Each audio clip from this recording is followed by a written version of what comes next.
14 अगस्त 1947 की रात को लगभग 10:45 पर पंडित जवाहरलाल जी के ने विशेष रूप से तमिलनाडु से आए हुए अधिनम से सेंगोल को स्वीकार किया था। उन्होंने इसे अंग्रेजों से भारत को सत्ता प्राप्त करने के प्रतीक के रूप में पूर्ण विधि विधान के साथ स्वीकार किया था।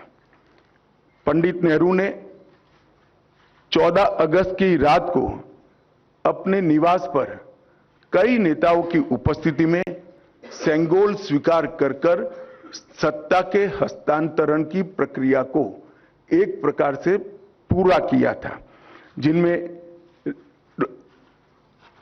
श्री राजेंद्र प्रसाद भी थे, जो बाद में हमारे राष्ट्रपति बने।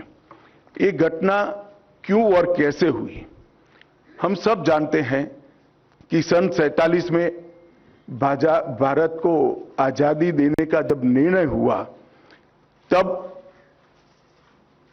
लॉर्ड माउंटबेटन को इस प्रक्रिया को निर्विघ्न समाप्त करने के लिए भारत के वाइसरॉय बनाकर भेजा गया।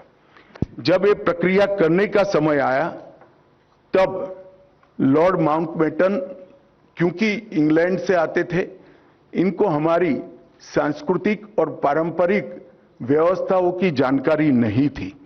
उन्होंने पंडित जवाहरलाल नेहरू जी को ये प्रश्न किया कि ब्रिटिश से भारतीयों के हाथ में सत्ता का हस्तांतरण के प्रतीक के रूप में कौन सा विशिष्ट परंपरागत समारोह का आयोजन किया जाना चाहिए।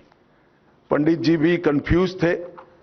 उन्होंने थोड़ा समय मांगा और कहा कि मैं साथियों से चर्चा कर आपको इसके बारे में जानकारी दूंगा। पंडित जवाहरलाल नेहरू जी ने चर्चा करने के लिए अपनी पसंदगी बहुत अनुभवी स्वतंत्रता सेनानी, दार्शनिक, भारतीय परंपराओं के जानकार, इतिहास के मर्मज्ञ ऐसे विद्वान सी राजगोपालाचारी पर नियुक्त की, जिनको हम राजा जी के नाम से जानते हैं। उन्होंने ये बात को राजा जी के सामने रखा। राजा जी ने अनेक पुराने ग्रंथों का अभ्यास कर, अनेक प्रक्रियाओं को स्टडी कर साम्राज्यों के समय में सत्ता के हस्तांतरण की प्रक्रिया का एक सटीक इतिहास रेखांकित कर इस सेंगोल की प्रक्रिया को चिन्हित किया और पंडित नेहरू को बताया कि हमारे यहाँ हमारी परंपरा में इस सेंगोल के माध्यम से सत्ता के हस्तांतरण की प्रक्रिया को अधिकृत किया गया है।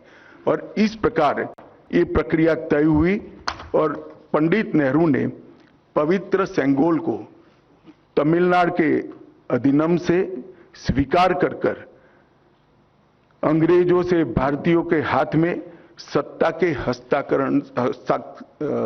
हस्तांतरण को आकार दिया।